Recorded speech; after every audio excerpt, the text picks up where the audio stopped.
백두산 단군지석에 고대 히브리어 그 숨겨진 비밀. 단과 환웅은 모두 하나님으로부터 장자권, 권능과 심판권을 부여받은 천상의 존재라는 점에서 공통점을 가지고 있습니다. 구약 성경에서는 단은 이스라엘의 한 지파같이 그의 백성을 심판하리로다. 단은 길의 뱀이요 첩경의 독사리로다. 말굽을 물어서 그 탄 자로 뒤로 떨어지게 하리로다. 여호와여, 나는 주의 구원을 기다리나이다 라고 기록되어 있습니다. 독사란 글자를 파자하면 임금주의 어미 모, 벌레충의 진면 비수비이다. 이를 해석하면 이 세상 마귀와 싸워 이기신 영적 엄마는 왕이 되어 편안하게 관을 쓰고 의자에 앉아 있다는 뜻이다. 즉, 독사는 백성을 심판하는 구세주와 영적인 엄마를 상징한다. 성경에 감추어진 영적인 예언의 말씀은 정말 묘하고 깊이 감추어져 있으므로 죄인의 지혜로는 알 수 없고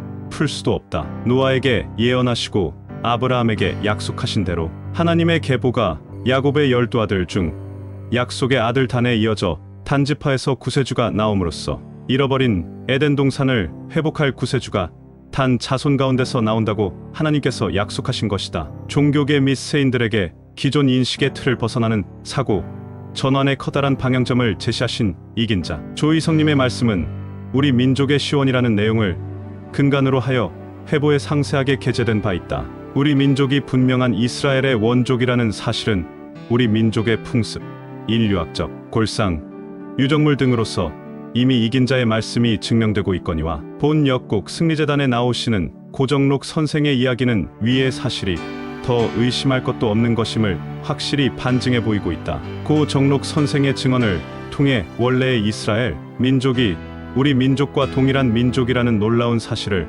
백두산에서 출토되었던 단군지석을 통하여 재확인하고자 한다. 또한 고 정록 선생은 1903년 당년 85세 평양북도 의주에서 출생하여 16세의 선천으로 이거 3도 중학교 재학 시 3.1 독립운동에 참여하여 일본 경찰에 잡히고 말았다. 모진 고문과 구타로 말미암아 정신 이상으로 판명되어 재판 불가로 석방되었다. 그 후 5년여간을 압록강하고 외딴 섬에서 요양한 후에야 종신을 회복하였다. 그 후 20세에 임시 정보가 있는 중국 상해로 망명하여 당시 이승만, 김구, 여운형, 안창호 등 애국지사를 가까이 모셨다. 1945년 해방과 더불어 상해에서 배편으로 고국에 환국하였으나 국토분단으로 북의 모든 가족과 생이별하여 혈혈단신이 되었다. 더욱이 6.25 동란시 북의 가족들은 공산당에 의해 몰살되고 선친은 교회 장로,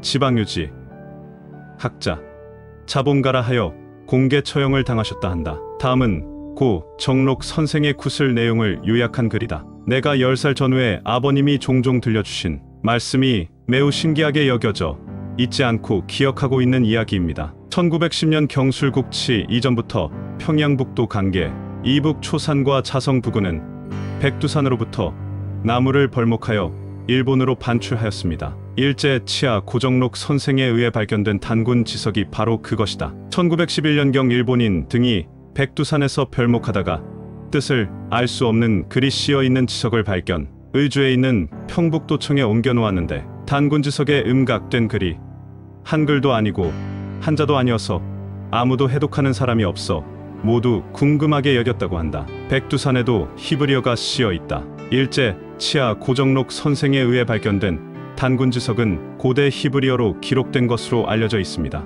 단군 지석은 1911년경 일본인들이 백두산에서 벌목하다가 뜻을 알 수 없는 글의 단군 지석을 발견하여 의주에 있는 평북도청에 옮겨 놓았습니다. 당시 의주 천주교당에 와 있었던 프랑스인 프랑수아 베르네 신부에 의해 히브리 문자로 밝혀진 뒤 단군 지석으로 판독되어 약 3000년 전 제작된 것이다. 이 글씨는 당시 의주 천주교당에 와 있던 프랑스인 천주교 신부인 프랑수아 베르네 신부가 단군 지석의 글을 판독했습니다. 이후 프랑스 천주교 신부인 프랑수아 베르네가 이 글을 해독했는데 그는 이것이 히브리어로 된 단군의 건국을 기록한 것임을 밝혔다. 당시 단군 지석 탁보는 한국의 고대 유물 중 하나로 단군 관련된 유물입니다. 이 유물은 현재 프랑스 국립 김해 동양박물관에 소장되어 있습니다. 단군지석 탁본은 1866년 프랑스 선교사 베르네 주교가 중국 산동성에서 발견한 단군 지석의 원문을 베낀 것입니다. 단군 지석의 원문은 현재 소실되었지만 베르네 주교의 탁본을 통해 단군 지석의 내용을 확인할 수 있습니다. 베르네 신부의 해석에 따르면 단군 지석은 다음과 같은 내용을 담고 있습니다. אני דן בין השמיים, ותחת פיקוד השמיים הקמתי את ג'וסאון כבירה בהר בקדו. ג'וסון היא מדינה שמימית, והשלום והשגשוג יימשכו לנצח. 한국어로 번역하면 다음과 같습니다. 나는 하늘의 아들 다니요. 하늘의 명을 받아 백두산에 도읍하여 조선을 세웠다. 조선은 하늘의 나라이며 평화와 번영이 영원히 지속될 것이다. 이 해석은 단군을 하늘의 아들로, 고조선을 하늘의 나라로 표현하고 있습니다. 이는 고조선이 천손 사상을 바탕으로 한 국가였다는 것을 의미합니다. 또한 단군의 업적을 기념하고 고조선의 영원한 번영을 기원하는 내용을 담고 있습니다. 단군지석의 발견은 한국과 이스라엘의 관련성을 연구하는 데 중요한 단서를 제공했습니다. 단군지석이 히브리어로 기록되었다는 사실은 한국과 이스라엘의 고대 문명 사이에 밀접한 관계가 있었음을 시사합니다. 단군지석 외에도 우리말 속에서 사용되고 있는 히브리어는 다음과 같은 것들이 있습니다. 하늘, 한국어의 하늘은 히브리어의 하샤마임과 어원이 같습니다. 땅, 한국어의 땅은 히브리어의 에레츠와 어원이 같습니다. 사람, 한국어의 사람은 히브리어의 아담과 어원이 같습니다.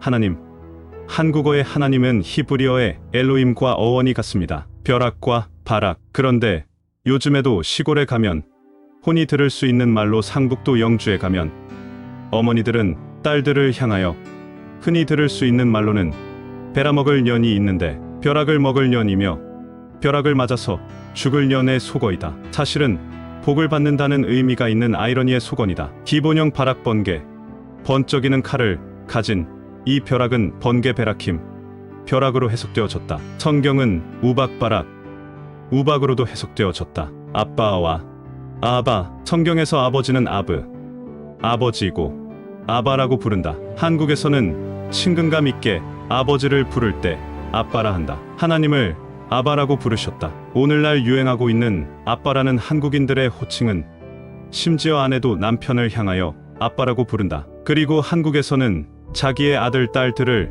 다른 이에게 이야기할 때에 애비, 애미라 한다. 아비의 개념이 아브, 아비이고 한국어나 히브리어가 똑같은 아비와 아비는 성경 전체에서 656회이며 그 중에 아비가 60회 이상이다. 한국어에는 어머니의 언니나 동생을 이모라고 한다. 히브리어에서는 모친을 이모, 어머니라고 한다. 한국의 경북 지방에서는 자기를 낳아준 어머니를 부를 때 엄마라고 부르는데 히브리어에서는 임마, 어미가 있다. 믿음의 조상 아브라함.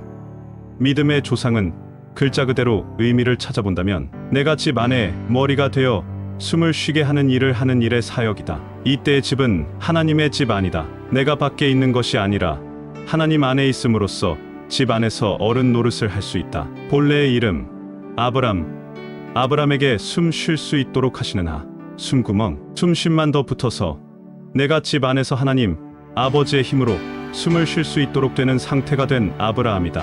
과거의 고향 아람에서의 유리하던 곳을 떠나 가나안 땅으로 온 아브람은 믿음의 조상 아브라함이 되었고 그의 때에 이미 너희 조상 아브라함은 나의 때 볼 것을 즐거워하다가 보고 기뻐하였느니라 하였다. 한국어에는 나아가서와 히브리어 나아가스, 나탄, 한국어에는 나아가서라는 말이 있다. 가까이 근접하는 의미를 가진다. 히브리어에는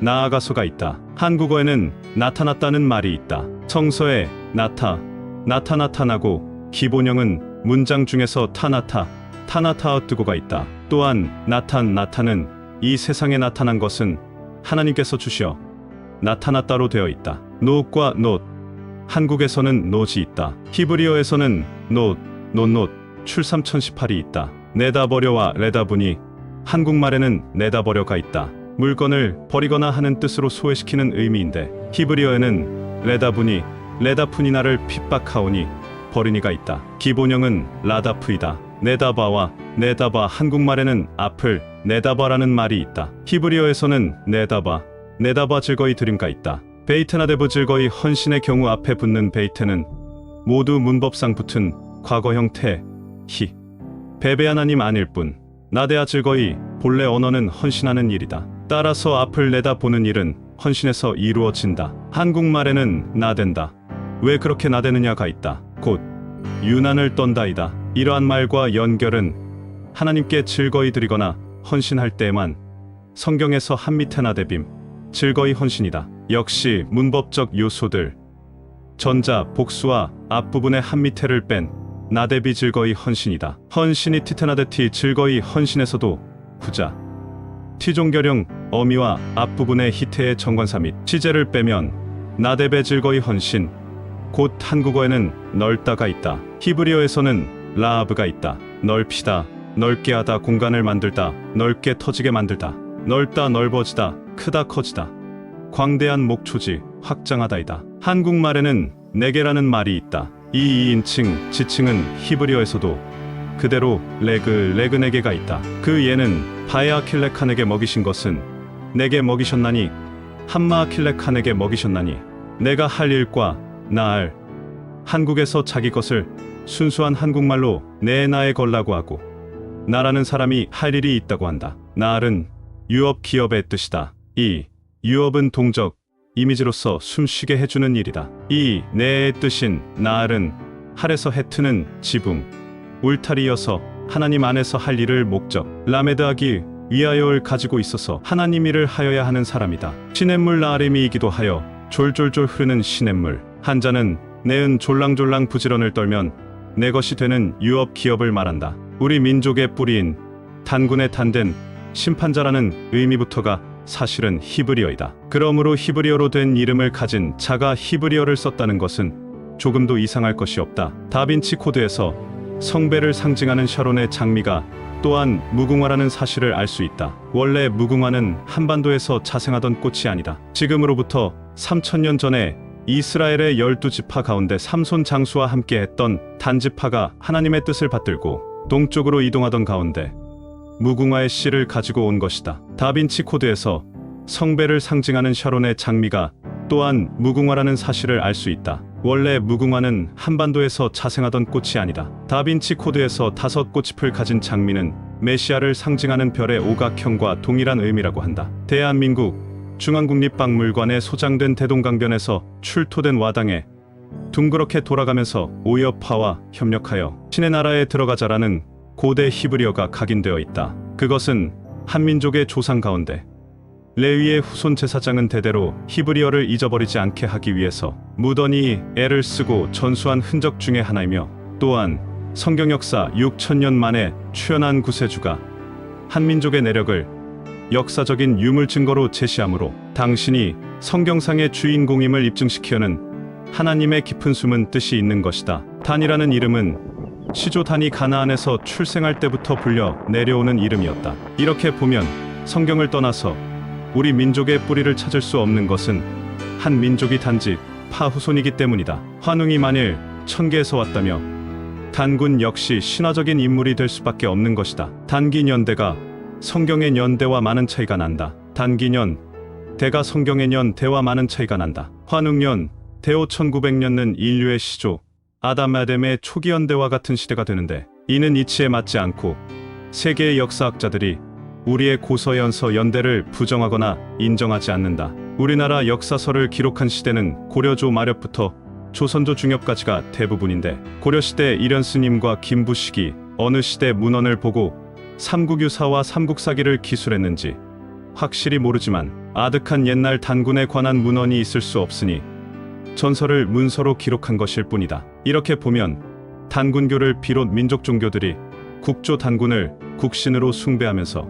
우리 선조가 천계에서 내려온 천손민족이라고 하는 것은 종교적인 과장이요 신화적인 이야기를 종교화시키는 역사 왜곡이라 생각한다. 역사는 과장도 금물이고 있는 사실을 기록하지 못하면 더욱 민족 앞에 죄악을 행하는 것이요. 세계사와 국사를 참조 비교할 때 고조선의 연대는 청동기 문화 시대인 기원 BC 1000년 내외가 됨이 틀림없고 왕도는 평양이 확실하다는 설이 학계의 정설이기 때문이다. 감사합니다.